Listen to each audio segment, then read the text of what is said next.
반드시 합격하실 겁니다.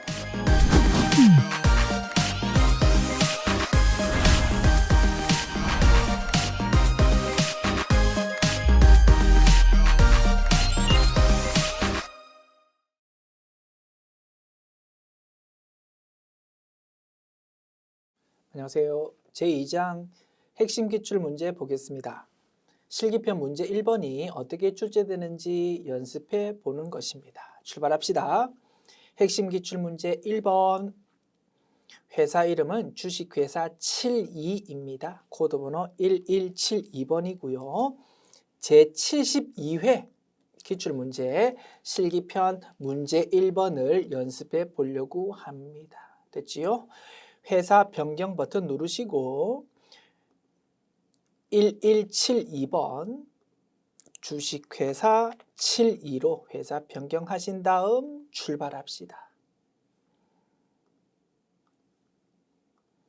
1번 문항 계정 과목 및 적요 등록 메뉴에서 811번 코드 번호 복리후생비라는 계정 과목에 대해서 대체 전표 적요 줄여서 대체적요라고 부릅니다. 대체적요에다가 3번 번호 붙이고 이렇게 등록해 주십시오 라고 출제되었네요. 메뉴부터 엽시다. 계정 과목 및 적요 등록 메뉴. 자, 계정 과목 및 적요 등록 메뉴에서 핵심은 뭐라고 했습니까? 문제에서 작업을 요구하고 있는 그 계정 과목을 얼마나 빨리 찾느냐가 관건이라고 했습니다. 그래서 찾는 방법을 1, 2, 3 세 가지로 자세하게 공부해 보았다 이겁니다. 방법 1은 왼쪽에 있는 계정 체계를 사용하는 것. 방법 2는 컨트롤 F라는 검색창을 띄워서 찾는 것. 방법 3은 코드 번호를 사용해서 찾는 것으로 자세하게 공부했습니다. 이 문제처럼 내가 작업해야 되는 계정 과목에 대한 코드 번호가 제시되어 있다고 방법 3이 제일 편하다고 했었다. 그지요? 어떻게 하는 거라고요? 커서를 코드란에 임의의 위치에 두고 811을 타이핑한다 이겁니다. 811 이렇게 하면 커서가 811번 코드로 바로 이동이 된다고 했습니다. 그래서 요 811번 계정 과목에 대해서 오른쪽 적요 작업을 좀 하자. 됐습니다. 자, 무슨 적요? 대체전표 적요, 줄여서 대체적요라고요. 대체적요에다가 3번이라고 번호 붙이자. 자, 적요라는 거는 현금 적요도 있고 대체 적요도 있어. 대체 적요 여기다가 3번. 그리고 사내 동호 회비 지원이라고 등록합니다. 사내 동호 회비 등 지원. 지원 되지요? 이렇게 하면 작업 완료. 쉽다 그지요? 메뉴 닫습니다.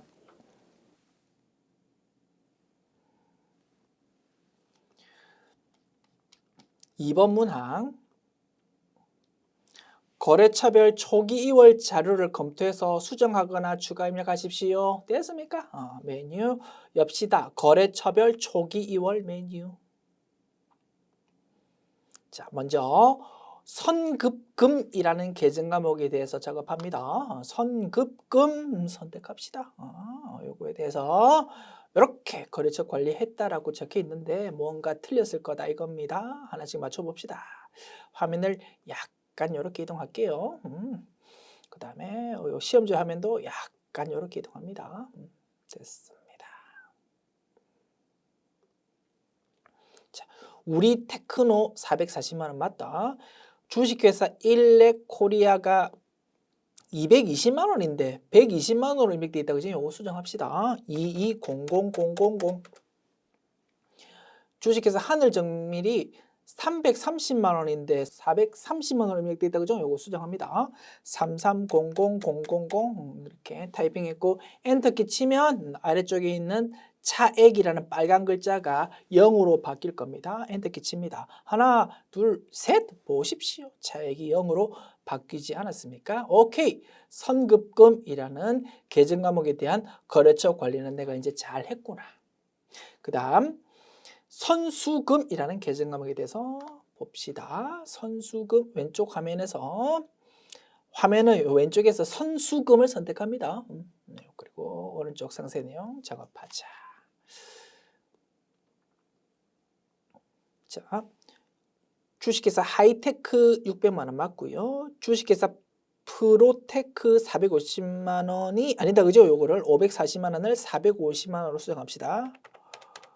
그리고 부흥정밀 150만 원이 아예 누락되었다 그지? 추가 입력합시다. 자, 커서를 맨 아래쪽에 딱 위치시키고 그죠? 코드 버튼 또는 좌판에 있는 F2를 누른다 이겁니다. 자, F2 버튼 눌렀습니다. 좌판에 있는 F2 키 눌렀습니다. 검색 띄웁니다. 또는 그죠? 코드라는 버튼 클릭해도 된다고 했습니다. 그래서 부흥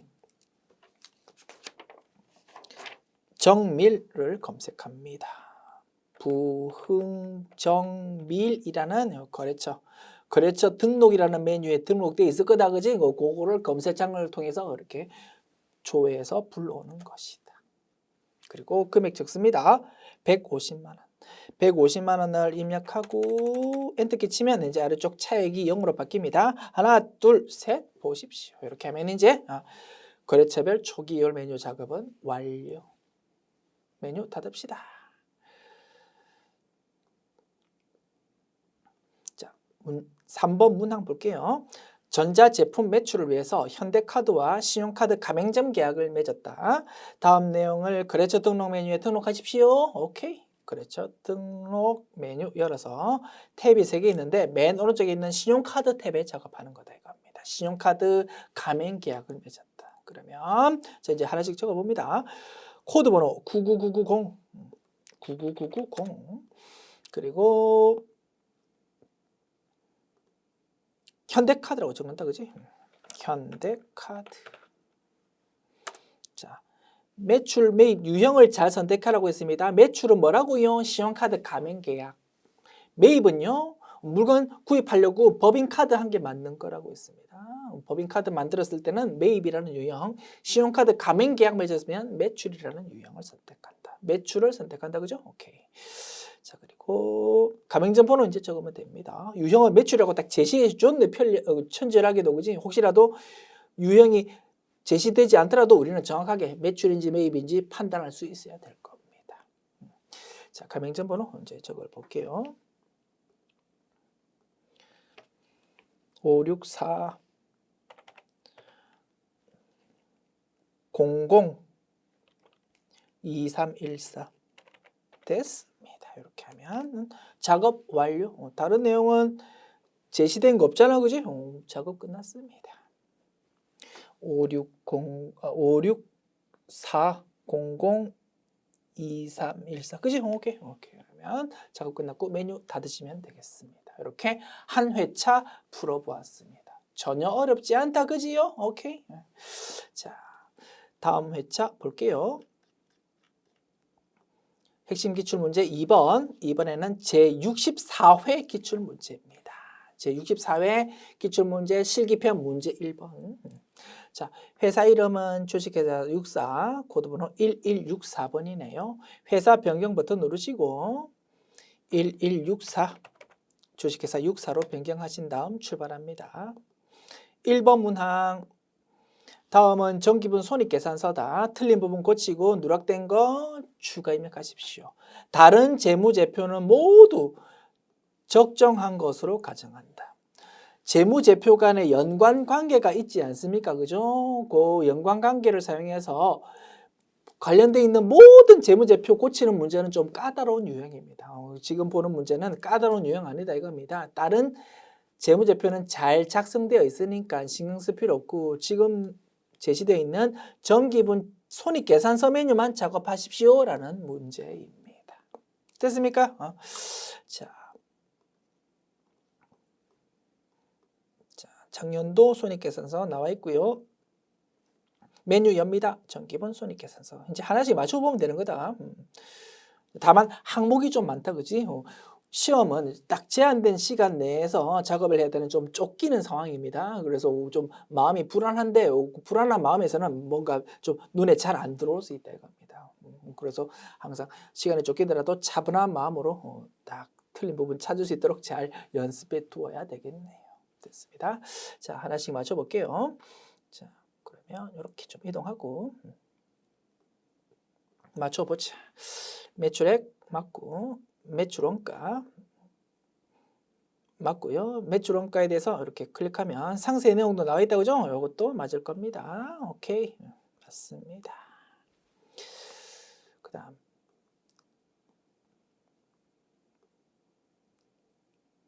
조금 올릴까요? 하면 항목이 엄청 많다, 그지요? 어이쿠. 자, 급여, 퇴직급여.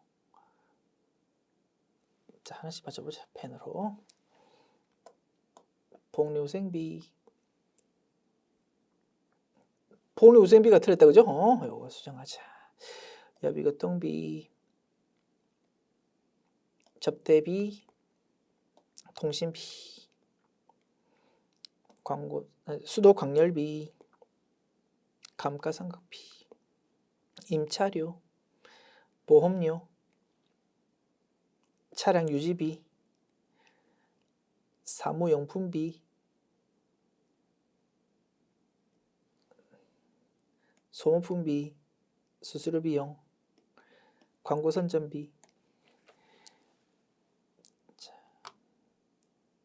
항목이 너무 많다, 그죠? 자, 일단 복리후생비 한 개 찾았고, 자, 대손상각비까지. 그리고 이제 오른쪽 내용 봅니다.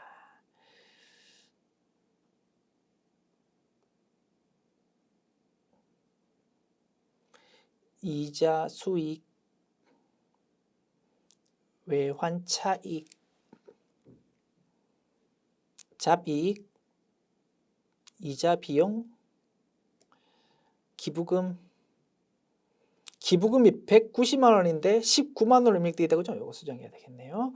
외환산 손실, 유형자산 처분 손실, 법인세 등 나머지는 맞고 이제 두 가지 내용 고쳐야 됩니다. 복리후생비랑 기부금 이렇게 찾는 겁니다. 자, 먼저 복리후생비 수정합시다. 복리후생비라는 게 1호 669300 1호 669300 그리고 기부금이 19만 원 아니고 190만 원 이렇게 수정되어야 될 거고요. 자, 이 문제에서처럼 손익계산서가 전체가 다 제시될 때는 결론값이 뭐겠습니까? 당기순이익일 거다, 그죠? 당기순이익이 문제 자료로 제시되어 있을 거고 4382600이네. 요 결론값 당기순이익이 프로그램에 입력되어 있는 결과값하고 똑같은지 항상 확인하자 이겁니다. 왼쪽 내용 입력하고 나면 결론값 당기순이익이 표시되잖아, 그지? 요거랑 문제 제시된 거랑 똑같은지 항상 확인하자. 4382600 4382600 내가 손익계산서 작업 잘 했구나라는 거 확인할 수 있습니다. 그래서 자, 정기분 재무상태표 메뉴 문제가 나왔다 작업하고 나서 항상 왼쪽 할게 오른쪽 할게 똑같은지 대차 차액이 0 맞는지 확인하자고 했습니다. 그와 똑같은 논리로 손익계산서에 대해서 자료가 제시된다고 그러면 결론값 당기순이익이 문제 제시된 자료랑 똑같은지 확인하면 되겠습니다. 됐지요? 오케이. 자, 이렇게 정기분 손익계산서 메뉴 작업해 봤고요. 메뉴 닫습니다. 2번 문항. 제조 경비 중 임차료와 관련하여 창고 임차료의 비중이 크므로 계정 과목을 별도로 설정하고자 한다. 아래의 계정 과목을 추가 등록하십시오. 길게 적었는데 별거 아니고 계정 과목 및 적요 등록 메뉴 열어서 요 내용 추가 입력하자 이겁니다. 자, 입력합니다. 계정 과목 및 적요 등록 메뉴 열어서 자, 추가 입력할 건데 어떤 코드 번호에다가 537번 코드 번호에다가 이렇게 좀 추가 입력하자 이겁니다. 어떻게 하면 됩니까? 자, 코드 안에 커서 위치시키고 문제에서 제시되어 있는 코드 번호를 타이핑한다 이겁니다. 537 이렇게 하면 커서가 537 코드 번호로 딱 이동되었다 그지? 뭐라고 이름이 표시되어 있습니까? 사용자 설정 계정 과목. 사용하는 사람이 편리한 대로 추가로 등록해서 쓰십시오라는 의미다 이겁니다. 여기다가 뭐라고 등록한다고요? 창고 임차료라고 등록한다고. 자, 화면 중간쯤에 있는 사용자 설정 계정 과목란을 아무리 열심히 클릭해도 활성화되지 않습니다. 당황하지 말고요. 자, 오른쪽에 내용 입력하면 그 내용이 자동으로 끌려오도록 지금 설정되어 있다 이겁니다. 자, 문제에서 제시되어 있는 내용을 적어줍니다. 창고 임차료. 자, 그리고 성격란에 커서 위치시키면 선택사항이 여러 개 보인다 그지? 그 중에서 성격을 제조경비라고 선택해 달랍니다. 제조경비. 자, 537번인데 위치가 조금 흐트러졌네. 537 됐죠? 여기서 이제 작업합니다. 자, 창고 임차료라고 입력했고, 자, 성격란에 커서 위치시키면 여러 가지 선택 사항이 보이는데 여기서 성격을 제조 경비를 선택해 달래. 5번이네. 이거를 딱 선택해 주면 문제에서 요구하는 작업이 모두 끝나게 됩니다. 어렵지 않지요? 오케이. 메뉴 닫읍시다. 3번 문항. 종업원에게 주택자금을 대출해 주기 위해서 종업원을 거래처에 등록하려고 한다. 다음 내용을 참고하여 등록하십시오. 뭡니까? 거래처 등록 메뉴에다가 이 내용 입력하는 거다 이겁니다. 자, 거래처 등록 메뉴 엽시다. 자, 탭이 3개 있는데 그 중에서 맨 왼쪽 일반 거래처 탭에 입력하면 되겠다. 그죠?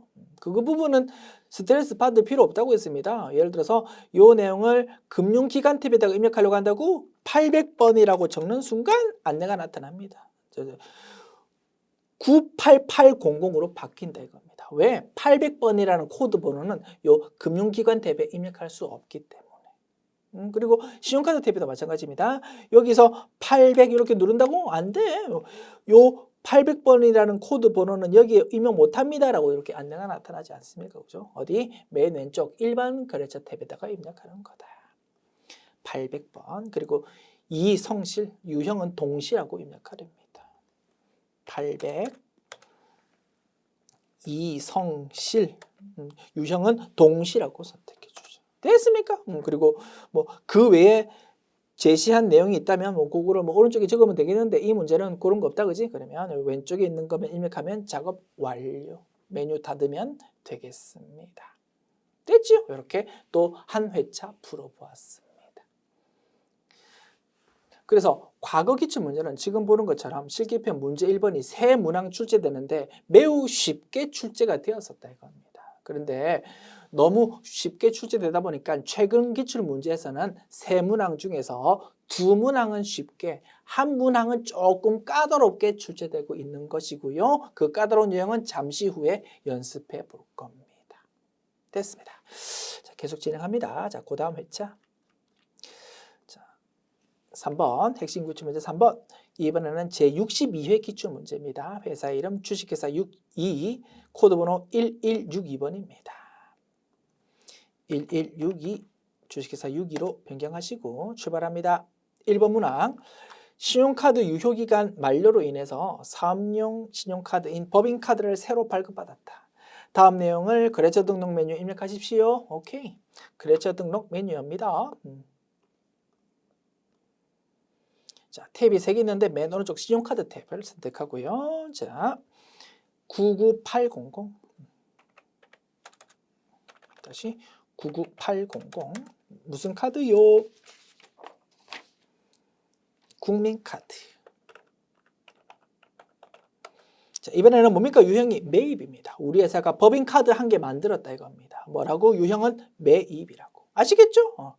자, 매출이 아니고 매입을 선택하고요. 그러면 이번에는 가맹점 번호 같은 거는 입력할 일이 없다, 그지요? 뭘 입력합니까? 법인카드, 카드 번호를 적어주는 겁니다.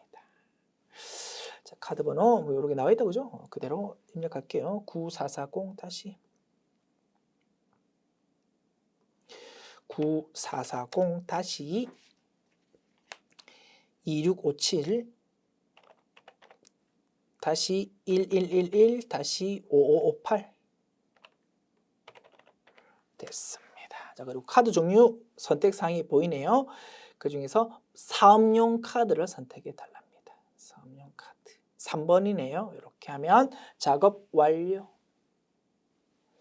메뉴 닫고요. 자, 2번 문항 거래처별 초기이월 메뉴에서 작업하십시오. 오케이. 메뉴 엽니다. 거래처별 초기이월.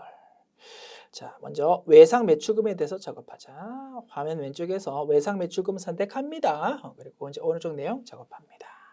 자, 두 거래처에 대해서 내용이 있어야 되는데 하나도 없다, 그지? 두 개를 새롭게 추가 입력해야 되겠네. 됐습니까? 아이. 자, 주식회사 우리전자 500만 원 입력합니다. F2키 또는 코드 버튼 눌러서 검색창 띄우고 주식회사 우리전자 끌고 와서 금액 500만 원 그리고 주식회사 늑대와 여우를 끌고 옵니다. 주식회사 늑대와 여우 금액 480만 원 그리고 엔터키 치면 아래쪽의 차액이 0으로 바뀔 겁니다. 하나 둘 셋 오케이. 차액이 0으로 바뀐 것 확인할 수 있습니다. 그 다음 외상 매입금, 그럼 화면 왼쪽에서 외상 매입금을 선택합니다. 그리고 이것도 하나 또 입력 안 돼 있네. 추가 입력합시다. 두 개. 주식회사 우주산업. 주식회사 우주산업. 오케이. 금액 320만 원.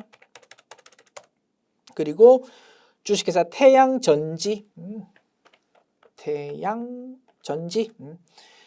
220만 원, 2200000 엔터키 치면 밑에 있는 차액이 0으로 바뀌겠다, 그지? 하나, 둘, 셋 보십시오. 이렇게 하면 거래처별 초기 이월 메뉴 작업 완료.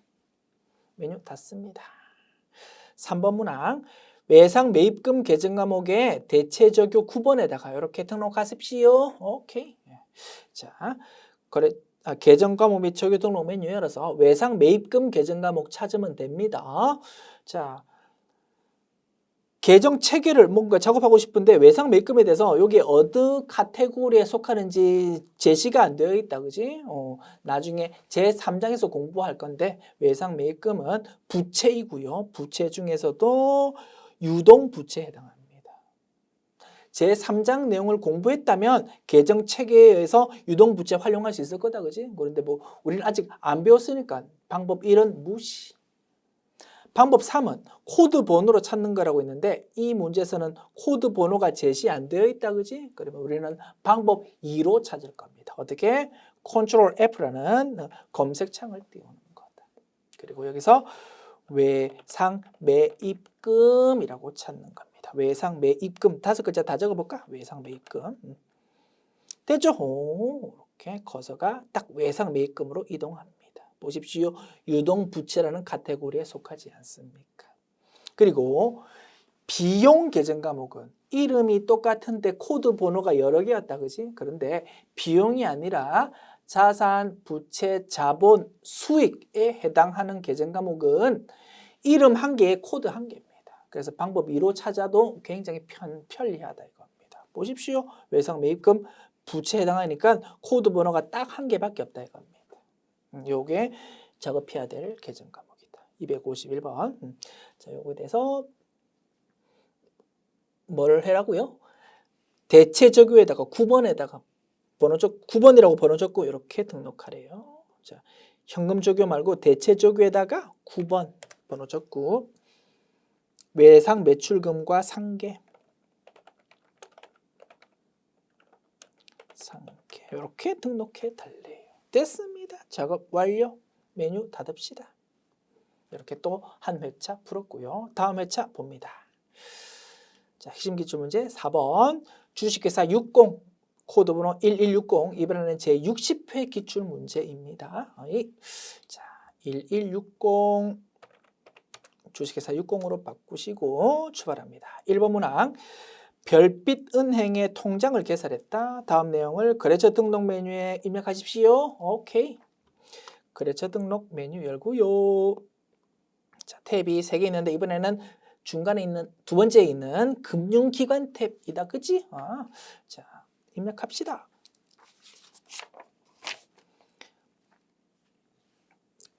코드 98100. 자, 별빛은행. 자, 98100 별빛은행 보통예금 유형란에 보통예금 계좌번호 이렇게 적어 달랍니다. 유형란에 보통예금 선택해주고 계좌번호 871110 그지? 다시 88 다시 101033 101033 오케이. 이렇게 하면 작업 완료. 메뉴 닫습니다. 2번 문항 전기분 잉여금 처분 내용은 다음과 같다. 전기분 잉여금 처분 계산서를 완성하세요. 메뉴 엽니다. 전기분 잉여금 처분 계산서라는 메뉴. 자, 여기서 작년도 회계연도 나와 있고요. 작년도 회계연도가 끝나고 나서 두세 달 있다가 주주총회 열린다 이겁니다. 작년도 회계연도가 2021년도였고 2022년도 2월에 주주총회 열렸다 이겁니다. 처분을 어떻게 하기로 했다고요? 이렇게 하기로 했답니다. 그 내용을 로마자 3번이라고 되어 있는 여기다가 적어주는 거다. 이익준비금 30만 원, 현금 배당 300만 원,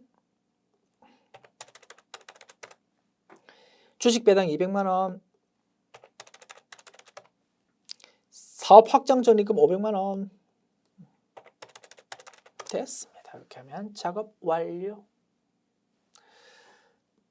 메뉴 닫습니다. 3번 문항 영업 외 수익의 임대료 계정 과목 대체 적유에다가 이렇게 등록하십시오. 계정 과목 및 적유 등록 메뉴고요. 자, 코드 번호 찾아야 됩니다. 방법 1, 2, 3 중에서 이 문제는 방법 1이 제일 편하겠네요. 임대료라는 계정 과목 작업할 건데 영업 외 수익이라는 카테고리에 속한다 이겁니다. 자, 계정 체계에서 영업 외 수익을 클릭하면 영업의 수익에 해당하는 계정 과목이 쫙 보입니다. 여기서 임대료라는 계정 과목이 있을 거라고. 여기 있네, 그지? 이렇게 찾으면 되겠다. 또는 방법 2, 컨트롤 F 보조창으로 찾아도 될 겁니다. 확인해 볼까? 자, 컨트롤 F 해서 임대료 이렇게 해서 엔터키 쳐도 이동될 겁니다. 자, 처음에 검색되는 거는 임대료 수입이라는 계정 과목이다, 그지? 이거 아니야. 그 다음에 보이는 게 임대료라는 계정 과목이다, 그지? 요겁니다. 어디에 속한다고요? 영업의 수익이라는 카테고리에 속한다고. 됐지요? 이걸로 작업합니다. 여기 대체적유에다가 6번 번호 붙이고 이렇게 등록해 달랍니다. 자, 대체적유 6번. 임대료 수익의 선수 수익 대체 됐습니까? 이렇게 하면 작업 완료. 메뉴 닫습니다. 자, 이렇게 또 한 회차 풀었고요. 자, 이제 다음 문제. 이번에는 주식회사 59 코드번호 1159입니다. 자, 너무 쉬운 유형이 반복되어서 이제 좀 까다로운 유형을 소개하려고 한다 이겁니다. 그래서 그 까다로운 유형은 까다로운 유형을 좀 섞어 넣으려고 하다 보니까 53회 기출문제도 소개하고 54회 기출문제도 소개하고 그죠? 이렇게 좀 여러 회차 문제를 좀 편집을 하게 되었습니다. 이해해 주시고요. 사용할 회사 코드는 1159로 작업해 볼 거다.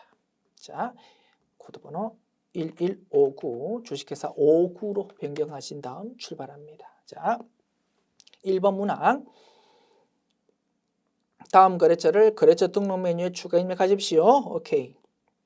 거래처 등록 메뉴 열고 맨 왼쪽 일반 거래처 탭에다가 추가로 입력하는 거다. 그지요? 자, 4100 코드 번호. 자, 주식회사 금강전자.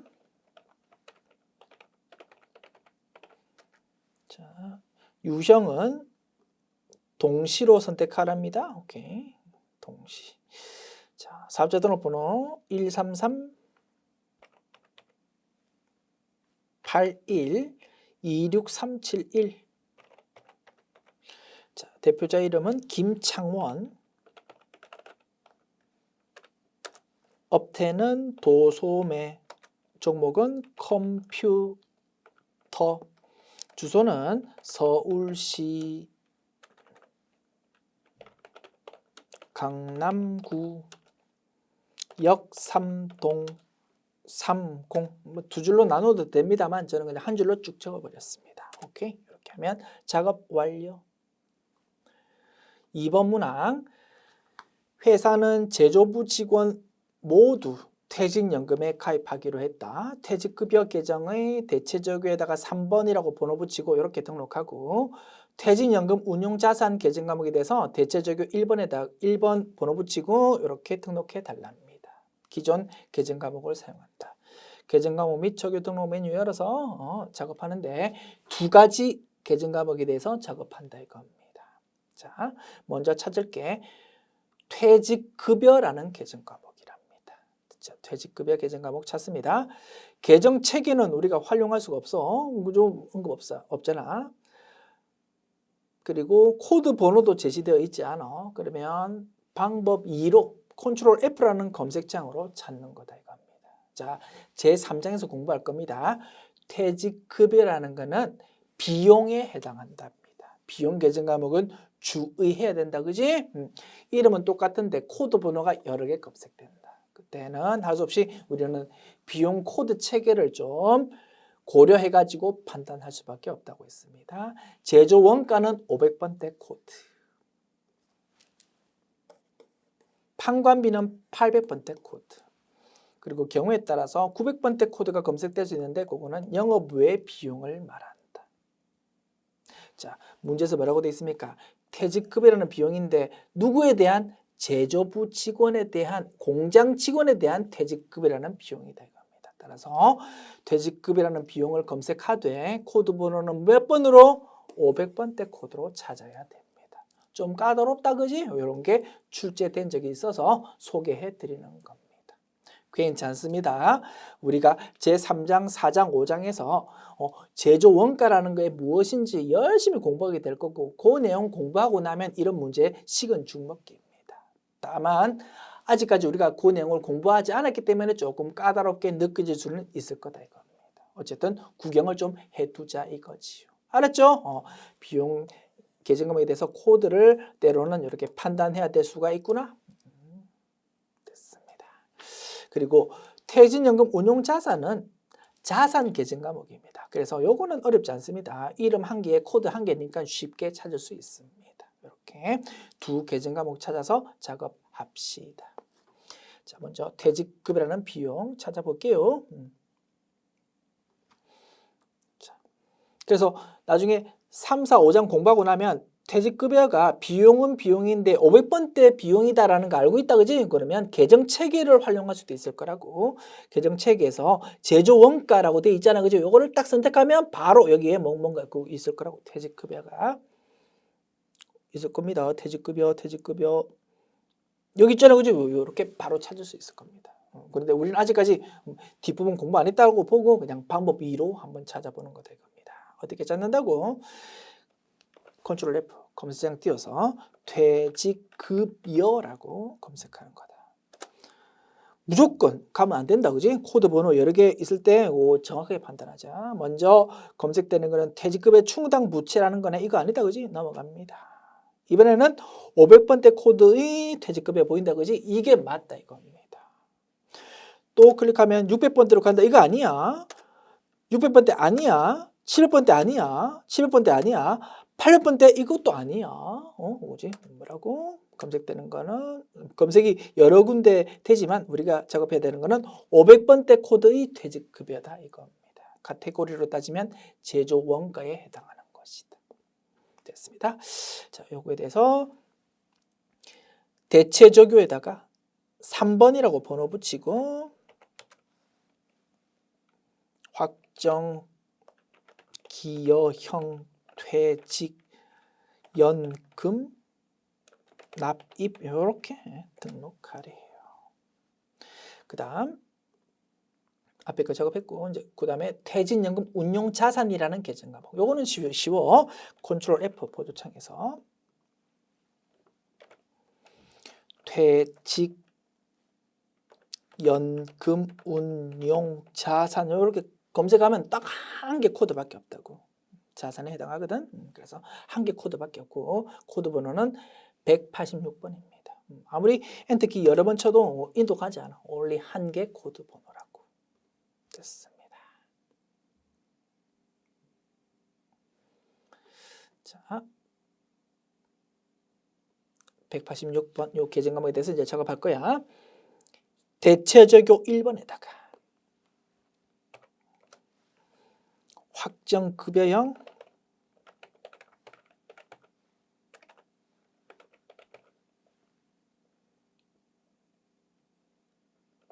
퇴직연금 부담금 납입 이렇게 적어주면 되겠습니다. 됐죠? 이렇게 두 가지 계정 과목에 대한 작업 물어보는 문제도 있구나. 풀어보았고요. 자, 그 다음 3번 문항 봅니다. 자, 별표에 쳐주십시오. 자, 우리가 앞 시간 본문 강의할 때 말씀드렸습니다. 실기편 문제 1번이 세 문항 출제되는데 너무 쉽잖아. 그지? 과거에는 세 문항 모두 쉽게 출제되었어. 그런데 최근 기출 문제는 점점 까다롭게 출제하려고 하다 보니까 두 문항은 쉽게 출제하는데 한 문항은 좀 까다롭게 출제되고 있다고 했습니다. 그래서 그 까다롭게 출제되는 유형을 두 가지로 정리해 보았다 이겁니다. 전기분 재무상태표, 전기분 원가명세서, 전기분 손익계산서, 전기분 잉여금 처분계산서라는 네 가지 메뉴가 서로 금액이 물고 물리는 관계에 있는 그거를 이용하는 것이 첫 번째 까다로운 유형. 그리고 전기분 재무상태표랑 거래처별 초기월 메뉴 두 메뉴 숫자가 연동되는 걸 활용해서 두 가지 메뉴를 모두 작업하는 것이 두 번째 까다로운 유형이라고 말씀드렸고 지금 보려고 하는 게 이제 두 번째 까다로운 유형을 연습해 보는 거다 이겁니다. 아시겠죠? 어떤 메뉴? 전기분 재무상태표 메뉴랑 거래처별 초기월 메뉴랑 이 두 개를 동시에 작업하는 거다. 문제를 볼게요. 자, 회사는 거래처인 주식회사 서울과 외상 매출금 및 외상 매입금을 상계한다는 약정이 없음에도 불구하고 이를 상계해서 전기분 재무상태표를 엉터리로 작성했답니다. 실제 주식회사 서울의 외상 매출금과 외상 매입금 총액은 다음과 같으며 조회되는 금액과의 차액은 모두 주식회사 서울의 외상 매출금, 외상 매입금을 엉터리로 상계하는 바람에 생긴 차이이다 이겁니다. 전기분 재무상태표 메뉴랑 거래처별 초기월 메뉴랑 두 가지 메뉴를 동시에 작업하십시오. 이렇게 출제될 수 있다 이겁니다. 연습해 봅시다. 자, 주식회사 서울이라는 하나의 거래처에 대해서 받을 돈도 있고 외상으로 물건 팔았거든. 돈 받을 거야. 받을 돈도 있고 외상으로 거기서 물건 구입한 것도 있답니다. 줄 돈도 있다 이겁니다. 받을 돈도 있고 줄 돈도 있다 하더라도 우리는 함부로 상계하면 안 된다 이겁니다. 받을 돈은 받을 돈대로 총액을 다 적어주고 줄 돈은 줄 돈대로 다 총액을 적어주어야 정확한 회계 정보가 된다. 이러한 내용을 우리가 제1장 재무상태표 작성 기준에서도 공부한 적이 있습니다. 순액으로 함부로 상계하면 안 되고 철저하게 총액으로 작성합시다라는 총액으로 작성합시다라는 내용을 공부하기도 했었습니다. 기억나십니까? 오케이. 그래서 총액으로 기록해야 되는데 우리 마음대로 그냥 상계해가지고 순액으로만 받을 돈 5,600만 원, 출돈 4천만 원 있는데 줄 돈은 하나도 없고 받을 돈은 1,600만 원만 있습니다 라고 우리 마음대로 그냥 엉터리로 작업했다 이겁니다. 잘못했다 그지? 그래서 이 내용을 고쳐야 되겠다. 그래서 외상 매출금이 4천만 원만큼 작게 기록돼 있어. 요거를 4천만 원 큰 금액으로 고쳐야 되겠고, 외상 매입금이라는 부채도 4천만 원 더 큰 금액으로 고쳐야만 정확해지는 것이다. 관련된 메뉴는 두 개다 이겁니다. 됐죠? 자, 두 메뉴 열어봅니다.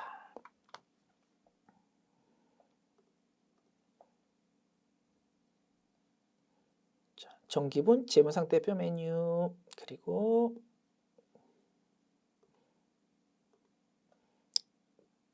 거래차별 초기월 메뉴, 두 가지 메뉴가 관련되어 있고요. 자, 두 메뉴 중에 뭐 어떤 메뉴를 먼저 작업해야 되냐, 뭐 그런 건 순서 상관없습니다. 두 메뉴 어쨌든 다 같이 작업해야 돼. 둘 다 작업해야 된다 이겁니다. 순서는 상관없어.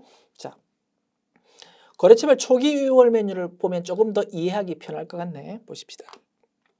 자, 외상 매출금이라는 계정 과목, 자, 선택합니다. 재무 상태표 금액이 얼마라고요? 자, 외상 매출금 자산 쪽에 5천만 원이라고. 그죠? 요 5천만 원이 거래처별 초기월 메뉴로 이렇게 끌려왔습니다. 5천만 원. 거래처별로 관리한 내용을 보니까 주식회사 미래통신 요렇고, 빛날통신 요렇고, 주식회사 서울이 요렇고. 그래서 요거 세 개 합하면은 5천만 원입니다라고 엉터리로 관리해 왔다 이겁니다. 알고 봤더니 주식회사 서울에 대한 받을 돈은 1,600만 원 아니야? 얼마라고? 5,600만 원이라고. 그러면 이걸로 수정해야 되겠다, 그지? 5600000 엔터키 칩니다. 하나, 둘, 셋! 자, 엔터키 치니까 거래처 세 군데에 대한 외상 매출금 합계가 얼마라고요?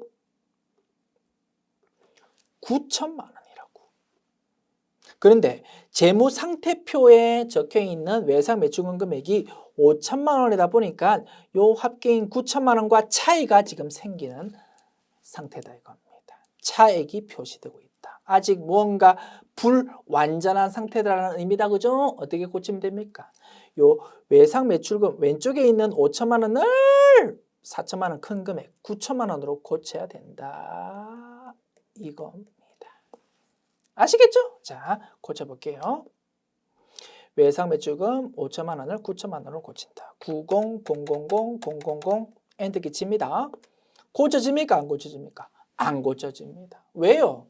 요 5천만 원은 여기서 수정 못해. 왜? 전기분 재무상태표에서 자동으로 끌려온 금액이기 때문에. 그러면 요거를 9천만 원으로 고치려면 어떻게? 할 수 없어.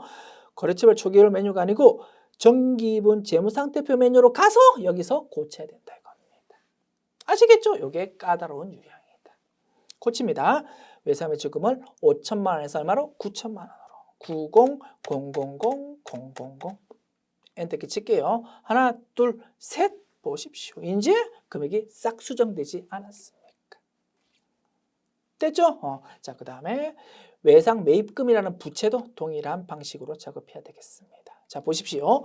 현재 정기분 재무상태표 메뉴에서 자산인 외상 매출금은 정확하게 고쳤어. 그런데 부채인 외상 매입금은 아직 안 고쳤잖아. 그러니까 뭔가 불완전한 상태다 이겁니다. 그러다 보니까 현재 정기분 재무상태표 메뉴에서 왼쪽 합계랑 오른쪽 합계가 일치하지 않는 불완전한 상태고, 대차 차액이라는 란에 빨갛게 경고 표시가 나타나고 있습니다. 뭔가 차이가 있습니다.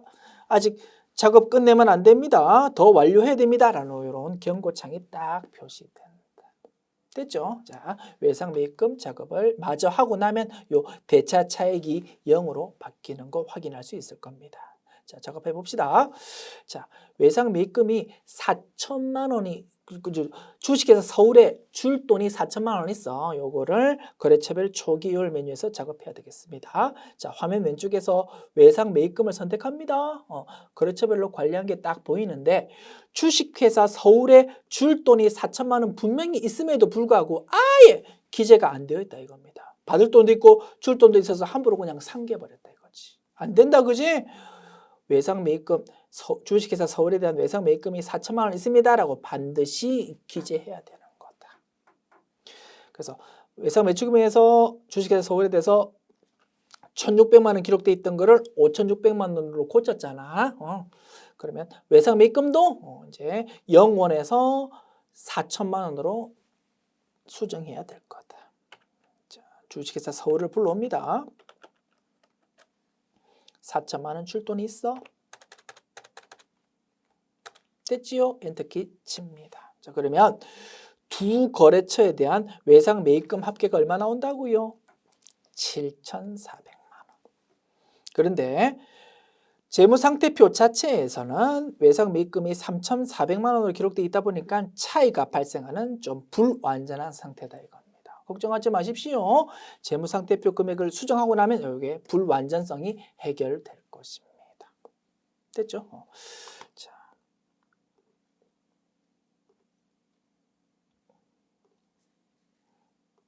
자, 외상 매입금을 3,400만 원을 뭘로 4천만 원 큰 금액 7,400만 원으로 수정합니다. 74,000,000 엔터키 칩니다. 엔터키 치면 대차 차익이 이제 일치되니까 0으로 바뀔 겁니다. 하나, 둘, 셋 보십시오. 이제 외상 매출금도 정확하게 수정하고 4천만 원 큰 금액으로 외상 매입금도 4천만 원 큰 금액으로 수정하고 나니까 이제 완벽한 상태가 되었다 이겁니다. 그러다 보니까 왼쪽 합계, 오른쪽 합계가 일치하고 대차 차익이 0으로 바뀐 거 확인할 수 있습니다. 이제 전기분 재무상태표 작업은 완벽해진 겁니다. 끝났다. 이제 다시 거래처별 초기 이율 메뉴로 가면 외상 매입금에 대한 부분도 이제 완벽해지는 화면으로 확인될 겁니다. 자, 확인해 볼게요. 거래처별 초기 이율 메뉴 왔습니다. 분명히 외상 매입금 계정 과목 금액을 고쳤는데 여전히 차이가 있는 걸로 표시되네. 당황하지 마십시오. 두 메뉴의 숫자가 서로 연동이 되지만 두 메뉴 화면을 동시에 열어놓다 보니까 실시간으로 금액이 바뀌지 않는 현상이 생길 수 있다 이겁니다. 어떻게 하자고요? 자, A 메뉴 숫자 고쳤어. B 메뉴 숫자가 연동되어서 고쳐져야 돼. 자, B 메뉴의 화면에 커서를 위치시킨 다음에 뭘로? 새로 고친 버튼을 누르면 된다 이겁니다. 그러면 A 메뉴 바뀐 숫자가 딱 반영되어서 금액이 수정될 겁니다. 클릭해 볼게요. 조회 버튼, 새로 고친 버튼 누릅니다. 하나, 둘, 셋. 자, 다시 하나, 둘, 셋. 자, 눌러볼게. 자, 우리 프로그램이 약간 불완전성이 있어서 조회 버튼 눌렀음에도 불구하고 바로 금액이 표시 안 바뀌네요. 당황하지 말고요. 화면 왼쪽에서 다른 계정 과목으로 잠깐 갔다가 다시 돌아오시면 될 겁니다. 그러면 이제 바뀐 숫자가 싹 반영된다 이겁니다. 이제 보십시오. 외상 매입금에 대해서 주식회사 서울 4천만 원 추가 입력하다 보니까 합계가 7,400만 원 되었고 재무상태표 메뉴에서도 외상 매입금 금액을 고쳤으니까 그게 딱 표시됨으로써 차액이 이제 0이 되었다 이겁니다. 풀만하지요? 그래서 때로는 정기본 재무상태표와 거래처별 초기 이율 메뉴 두 메뉴를 동시에 고치십시오라는 문제가 출제될 수 있고 그죠? 하나씩 생각하면서 거래처를 추가 딱딱 입력하고 재무상태표 메뉴 금액 고쳐가지고 확인은 어떻게 한다고요? 정기분 재무상태표 메뉴에서는 작업이 다 끝나고 나서 대차 차액이 0이 맞는지를 확인하면 되고 거래처별 초기 이율 메뉴에서는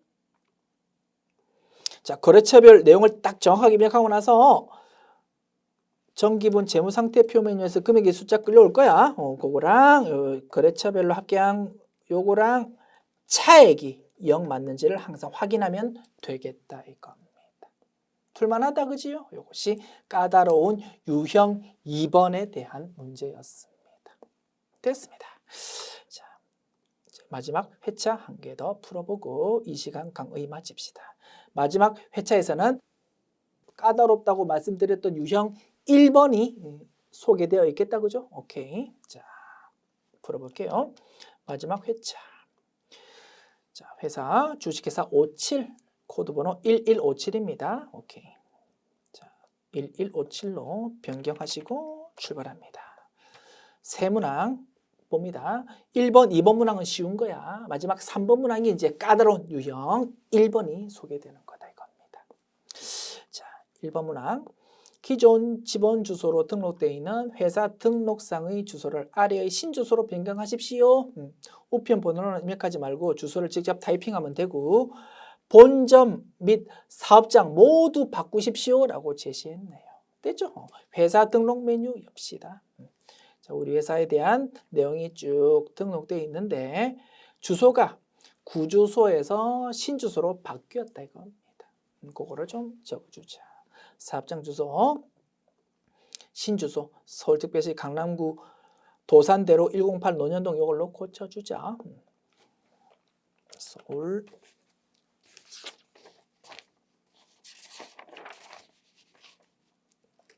특별시 강남구 도산대로 108 붙여서 논현동 적어도 되는데 뭐 저는 다음 라인으로 나눠서 적어 볼게요. 논현동.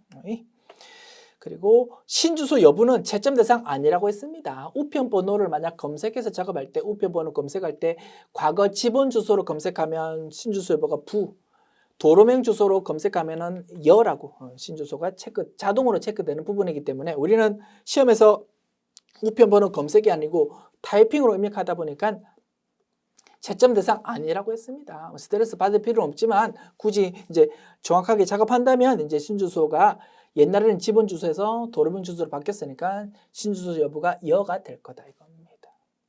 됐죠? 저는 그냥 한번 고쳐보았습니다. 그리고 이 문제는 특이하게도 사업장 주소 말고 본점 주소라는 것도 좀 같이 고쳐달라고 제시하고 있습니다. 작업 제시한 대로 작업해 줍시다. 어렵지 않지요? 자, 본점 주소도 그대로 뺏겨 쓰자. 뭐 그대로 타이핑해도 되지만 조금 더 편한 방법이 있을 거다, 그지? 컨트롤 C에서 요거를 컨트롤 C 해서 컨트롤 V 하면 똑같이 뺏겨 써질 겁니다. 그지요? 그리고 요것도 컨트롤 C에서 컨트롤 V. 잔머리 좀 써봤고요. 신주소 요것도 여라고 그냥 체크해 보겠습니다. 이렇게 하면 작업 완료. 그래서 가끔은 회사 등록 메뉴에 대해서도 이렇게 출제가 되구나. 됐습니다. 자, 메뉴 닫고 2번 문항 제조경비 중 기계수선과 관련하여 수선 외주 용역비의 비중이 크므로 계정 과목을 별도로 설정하고자 한다. 아래 계정 과목을 추가 등록하십시오. 뭐 별거 아니고 계정 과목 및 적요 등록 메뉴에 요 내용 추가 입력하자 이겁니다. 됐지요? 자, 계정 과목 및 적요 등록 메뉴 열어서 자, 계정 과목 찾는 방법 3가지가 있는데 이 문제의 경우 코드 번호가 제시되어 있다 그죠? 방법 3이 제일 편하다. 코드 안에 커서 위치시켜서 537이라고 타이핑하면 커서가 딱 이동됩니다. 그리고 제시된 이름을 오른쪽에 적어준다. 수선 외주 용역비. 그리고 성격은 제조경비를 선택해 달랍니다. 제조경비 5번이네요. 이거를 선택해 준다. 작업 완료. 메뉴 닫습니다. 자, 이제 드디어 마지막 3번 문항 봅니다. 이게 까다로운 유형 1번이었다 이겁니다. 뭐 정기분 재무상태표, 정기분 원가명세서, 정기분 손익계산서, 정기분 잉여금 처분계산서 요 4가지 메뉴가 서로 금액 연동되는 관계를 이용해서 4가지 메뉴를 전부 수정하는 문제다. 됐습니다. 자, 별표 쳐주시고요. 최근 기출 문제에서 매우 자주 출제되고 있습니다. 최근 기출 문제는 실기편 문제 1번 3문항 중에서 거의 매회 까다로운 유형으로 요게 출제되고 있습니다. 다만 지금 완벽하게 이해되지 않더라도 스트레스 받을 필요 없다. 나중에 3장, 4장, 5장까지 학습을 하고 나면 이런 문제 식은 죽 먹기다. 됐습니다. 자, 풀어봅니다. 다음은 전기분 자료 중에서 원재료, 제공품, 제품의 기말 재고액이다. 주어진 자료로 추가 수정 입력하여 관련된 전기분 재무제표를 모두 수정하십시오. 이렇게 출제된다 이겁니다. 됐죠? 자, 출발점은 전기분 재무상태표. 전기분 재무상태표 메뉴에서 자산 쪽에 원재료, 제공품, 제품이 있을 겁니다. 찾아볼게요. 자산 쪽에 원재료, 제공품, 제품이 있다, 그지? 입력이 되어 있는데 엉터리 금액으로 입력되어 있다 이겁니다. 요거로 수정하자. 원재료를 400만 원으로 수정하자. 350만 원 아니야. 400만 원. 그리고 제공품 800만 원. 제품 1200만 원. 됐습니다. 자산 쪽에서 세 가지 계정 과목 금액 수정했고요. 여기서 끝나면 안 된다, 그지? 원재료, 제공품, 제품이라는 계정 과목은 원가 명세서와 손익계산서 메뉴로 그냥 숫자가 이렇게 영향을 미친다 이겁니다. 그러면 그 메뉴 숫자까지 바꾸어야 될 거다. 봅시다. 원가 명세서 가봅니다. 전기분 원가 명세서. 자, 여기서 안내가 나타난다, 그지? 전기분 재무상태표 메뉴에서 뭔가 숫자가 바뀌어서 그거를 반영했습니다 라고 이렇게 딱 안내가 나타나지 않습니까? 알았다. 확인 버튼 누르시고 자, 이제 하나씩 확인해 봅니다. 원재료비라는 란에 커서 위치시키면 원재료비라는 금액이 산출된 상세 내역이 나타난다, 그지? 기초 원재료 A, 단기 매입 원재료 B, A 플러스 B에서 기말 원재료 C를 뺀 것이 원재료 B입니다 라고 이렇게 딱 상세 내역이 나타나는데 여기에 있는 기말 원재료가 어디서 온 거라고요? 재무상태표에서 온 거고 요게 400만 원으로 수정이 되었었다 이겁니다. 확인해 볼까요? 400만 원으로 수정되지 않았습니까? 그죠? 요게 자동으로 끌려오고 있는 것이다. 됐습니다. 알았다. 이렇게 확인하고 나서 확인 버튼 눌러서 보조창 닫으시면 되겠습니다. 그리고 원재료비 조금 전에 그렇게 보조창에서 확인했잖아, 그지? 그러한 산식으로 계산되게 6,100만 원이었고 그게 원재료비로 표시되고 있습니다. 그리고 임금이 있고요. 각종 경비들이 있습니다. 그게 오른쪽에 다시 집계되어 있다, 그죠? 원재료비 6,100만 원, 노무비 1,500만 원, 경비 이런 것들 합해서 2077000. 그래서 요거 세 개 합한 것이 단기 총 제조 비용. 올해에 생산에 투입된 총 원가다 이겁니다. 자, 여기서 미완성품인 제공품이라는 것을 고려해야만 올해 완성된 물건의 원가가 도출된다고 했습니다. 기초 제공품, 작년도로부터 올해 넘어온 미완성품을 말한다, 그지? 요게 A. 올해 생산에 투입된 단기 총 제조 비용 B.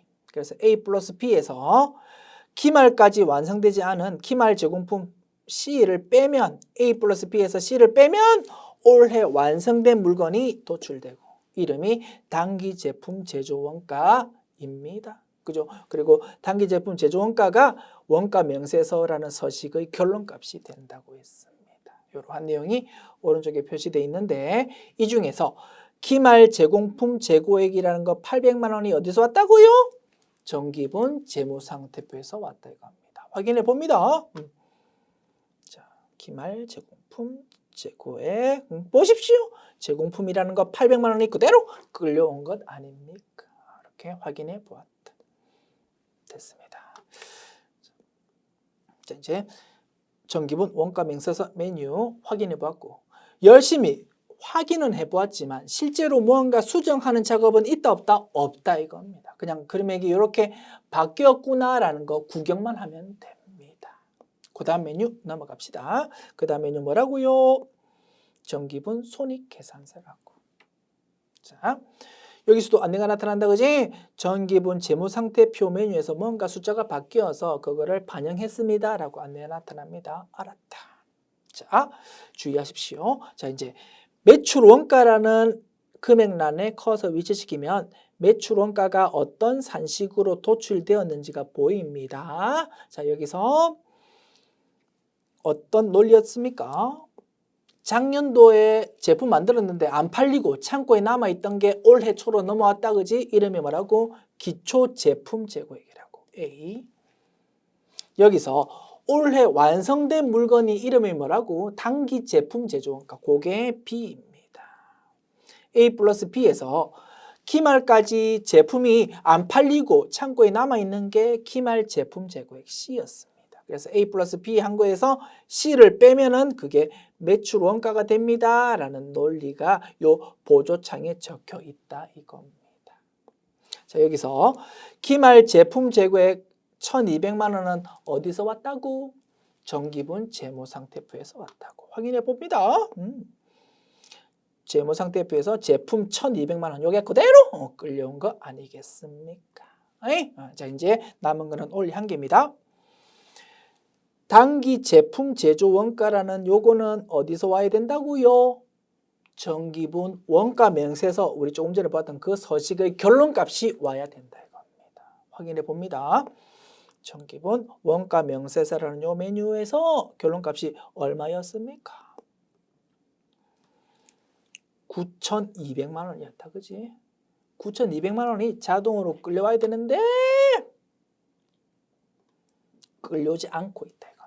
여기 표시되어 있는 거는 우리가 정기분 재무상태표에 있는 원재료, 제공품, 제품을 건드렸지 않습니까? 그죠? 그거 건드리기 전의 단기 제품 제조원가 숫자가 표시되고 있습니다. 그러면 어떻게? 요거를 수정해야 되겠다 이겁니다. 요것이 까다로운 유형, 지금 보고 있는 문제 유형의 핵심이 되겠습니다. 정기분 손익계산서 메뉴의 매출원가 보조창에서 단기 제품 제조원가 금액이 원가 명세서의 결론값이 되어야 되는데 자동으로 끌려오고 있지 않다. 그래서 혹시라도 다르면 내가 직접 수정해야 된다. 이게 핵심이 됩니다. 잘 연습해 둡시다. 아시겠죠? 자, 금액 수정합시다. 얼마로요? 9,200만 원으로 수정합니다. 9200000 됐습니다. 자, 그러면 매출 원가라는 금액이 바뀔 거다, 그지? 그러면 손익계산서의 결론값인 단기 순이익도 애당초에 표시되던 금액에서 뭔가로 바뀌었을 겁니다. 수정된 단기 순이익은 1,700만 원이 된다 이겁니다. 오케이, 이렇게 하면 전기분 손익계산서 메뉴 작업 완료. 요 메뉴에서는 그냥 단순히 구경만 하는 게 아니고 한 가지 수정 작업을 했다, 그지? 어디서? 매출원가 보조창에서. 무엇을? 단기 제품 제조원가 요거를 수정했다 이겁니다. 요게 핵심입니다. 자, 이제 그 다음 메뉴로 넘어갑니다. 정기분 정기분 잉여금 처분 계산서. 자, 여기서 그 앞년도로부터 올해로 넘어온 미처분 이익잉여금이 1,500만 원 있다, 그지? 여기서 올해 단기순이익이 합해져서 미처분 이익잉여금 합계가 이렇게 도출된다 이겁니다. 다만 여기서 단기순이익은 무엇이 와야 된다고요? 손익계산서의 최종 결론값이 와야 됩니다. 확인해 봅니다. 자, 손익계산서의 최종 결론값이 얼마입니까? 1,700만 원입니다. 그죠? 오케이. 1,700만 원이 맞는지 꼭 확인해야 되고 혹시라도 틀리면 어떻게 정확하게 수정해야 될 겁니다. 되지요? 자, 1,700만 원이 맞는지 꼭 확인해야 되고 혹시라도 이제 틀리게 만약에 뭐 1,400만 원 이렇게 만약 입력이 돼 있다 그러면 어떻게 하자고? 이거를 1,700만 원으로 수정 꼭 해야 되는 거다. 꼭 확인해야 되고요. 수정할 때 타이핑으로 수정해도 됩니다만 조금 더 편한 방법이 있다 이겁니다. 뭐라고요? 메뉴 상단에 있는 불러오기 버튼이었습니다. 안내가 나타난다, 그지? 전기분 손익계산서 메뉴에 있는 단기 순이익을 불러옵니다 라고 안내가 나타납니다. 클릭해 볼게요. 그러면 전기분 손익계산서에 있는 단기 순이익을 불러옵니다. 진행할까요? 라고 물어봅니다. 예, 클릭하면 이 숫자가 1,700만 원으로 자동으로 싹 바뀌는 거 확인할 수 있습니다. 그래서 최근 기출 문제를 보면 전기분 이익잉여금 처분 계산서 메뉴에서도 요 당기순이익을 고치는 형태로 자주 출제되고 있습니다. 이 부분도 꼭 알고 있자. 됐지요? 자, 그리고 이제 최종 확인합니다. 자, 그래서 정기분 잉여금 처분 계산서를 정확하게 작업하고 나면 로마자 1번 미처분 이익잉여금이 이렇게 3,200만 원으로 표시되고 요게 어디로 가야 된다고? 정기분 재무상태표의 이익잉여금으로 가야 된다 이겁니다. 최종 확인합니다. 그리고 이 부분도 알고 있자고 했습니다. 정기분 잉여금 처분 계산서의 하단부에 주주총회에서 결의된 처분 내용이 적힌다 하더라도 절대로 그 부분은 반영되면 안 되고 그 부분은 회계 연도가 끝나고 나서 두세 달 있다가 확정되는 내용이기 때문에 재무상태표에 적히는 금액은 절대 그 내용이 반영되기 전 금액 3,200만 원 요게 적혀야 된다라는 말씀 드렸습니다. 됐죠? 예를 들어서 제3기 작년도 회계연도에 대해서 주주총회가 올해 2월에 열려가지고 현금 배당 500만 원을 결의했다 하더라도 그러면 맨 아래쪽에 표시되는 최종 결론값이 2,700만 원으로 바뀌지 않습니까? 그죠? 그렇다 하더라도 절대로 재무상태표는 2,700만 원이 아니고 얼마로? 3,200만 원, 500만 원이 차감되기 전 금액으로 반영돼야 된다. 왜? 주주총회 열리는 날은 2021년도 12월 31일 이후에 열리기 때문이었다. 아시겠죠? 이 부분이 굉장히 중요하다. 좀 알아둡시다. 그리고 이 내용을 제3장에서 다시 한번 열심히 공부하게 될 겁니다. 자, 뭐 현금 배당 500만 원은 설명하려고 적은 숫자니까 다시 지울게요. 자, 이제 최종 확인한 걸 보여드립니다. 3,200만 원이 전기분 재무상태표에 적혀야 되거든요. 확인합니다. 전기분 재무상태표 메뉴. 와서 자본이니까 오른쪽에 적힙니다. 자본에서 자본금 아래에 2월 이익잉여금이라는 제목으로 표시되어 있다. 그죠? 정확한 이름은 미처분 이익잉여금입니다. 그런데 우리 프로그램 설정상 전기분 재무상태표 메뉴에서는 미처분 이익잉여금 계정 과목 대신 2월 이익잉여금이라는 이름으로 표시되고 있습니다. 자, 거기 금액이 얼마? 3,200만 원이 맞는지 꼭 확인해야 되겠다.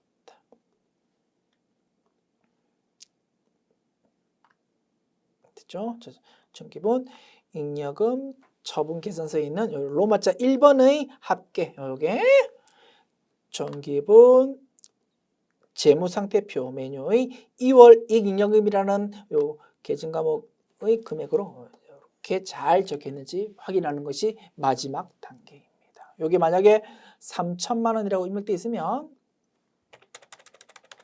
어떻게 고치면 된다 이겁니다. 3,200만 원. 요 숫자를 보면서 그대로 고치는 것이 마지막 작업이 된다. 됐죠? 자, 지금은 3,200만 원이 입력이 되어 있어야 되는데 3,000만 원으로 엉터리로 입력되어 있다 보니까 어떻게? 대차 차액이 표시되고 있다 이겁니다. 대차 차액이 표시된다는 것은 뭔가 불완전한 상태를 의미한다. 그죠? 요거를 제대로 고쳐야 됩니다. 3,200만 원으로. 32000000 엔터키 칩니다. 엔터키 치면 요 대차 차액이 0으로 바뀔 겁니다. 하나, 둘, 셋 보십시오. 대차 차액이 0으로 바뀌지 않습니까? 요것이 마지막 작업. 됐죠? 지금은 얼떨떨해도 괜찮아. 나중에 5장까지 공부하고 나면 매우 익숙해질 것이다. 요것이 까다로운 유형 1번이 되겠습니다. 다시 한번 복습해 볼게요. 자, 먼저 전기분 재무상태표 메뉴에서 원재료, 제공품, 제품을 고친다. 두 번째, 원가 명세서 메뉴 와가지고 바뀐 금액이 반영되어 있구나라고 그냥 구경한다. 그래서 수정된 당기 제품 제조원가가 얼마인지를 확인하는 겁니다. 그리고 그 다음 전기분 손익계산서 메뉴 와서 매출원가 보조창을 연다. 이게 핵심이라고 했습니다. 기말 제품 재고액은 자동으로 끌려오니까 신경 쓸 필요 없어. 우리가 수정 작업해야 되는 거는 당기 제품 제조원가 요거다 이겁니다. 9,200만 원이 반드시 전기분 원가 명세서의 결론값하고 똑같아야 됩니다. 혹시 다르면 수정 작업하자. 자, 그리고 수정된 당기순이익을 확인합니다. 1,700만 원으로 바뀌었네. 자, 그리고 정기분 잉여금 처분계산서에서 그 당기순이익이 여기 정확하게 표시되어 있는지 확인하는 거다. 혹시라도 다르면 수정 작업하자. 타이핑으로 작업해도 되고 블록이 버튼 클릭해도 되고 편하게 작업하자. 그리고 로마자 1번의 합계 금액이 최종적으로 재무상태표로 가야 된다, 그지? 요 3,200만 원이 다시 전기분 재무상태표로 와가지고 2월 이익임금으로 정확하게 표시되어 있는지 확인하고 혹시 다르면 고치자. 그리고 마지막으로 전기분 재무상태표 작업을 마치고 나면 대차 차익이 0이 맞는지를 꼭 확인하자. 이렇게 작업이 이루어집니다. 됐지요? 오케이. 지금까지 실기편 문제 1번을 연습해 보았습니다. 수고하셨습니다.